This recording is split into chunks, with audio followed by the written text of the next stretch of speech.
નમસ્કાર, આપ જોઈ રહ્યા છો ઇન્ડિયા ન્યૂઝ ગુજરાત અને હું છું આપની સાથે કોમલ અગ્રવાલ। શરૂઆત કરી મહત્વના સમાચારોથી। વડોદરાની વાત કરવામાં આવે તો વડોદરાની માંજલપુર વિધાનસભા બેઠકના વરિષ્ઠ અને લોકપ્રિય ભાજપ ધારાસભ્ય યોગેશભાઈ નારણદાસ પટેલનું દુઃખદ નિધન થયું છે।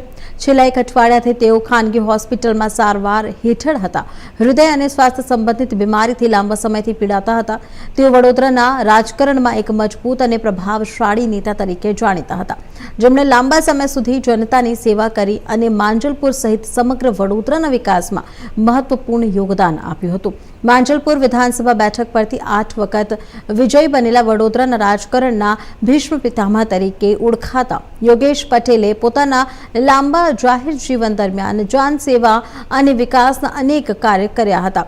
તેમના અવસાનના સમાચારથી સમગ્ર વડોદરા શહેર રાજકીય વર્તુળો તેમજ ભાજપ કાર્યકરોમાં શોકની લાગણી પ્રસરી ગઈ છે। કાર્યકરો, સમર્થકો અને શુભેચ્છકો તેમના નિવાસ સ્થાને પહોંચ્યા શ્રદ્ધાંજલિ અર્પણ કરી રહ્યા છે। યોગેશ પટેલના નિધનથી વડોદરાએ એક અનુભવી, લોકપ્રિય અને પ્રભાવશાળી નેતાને ગુમાવ્યો છે।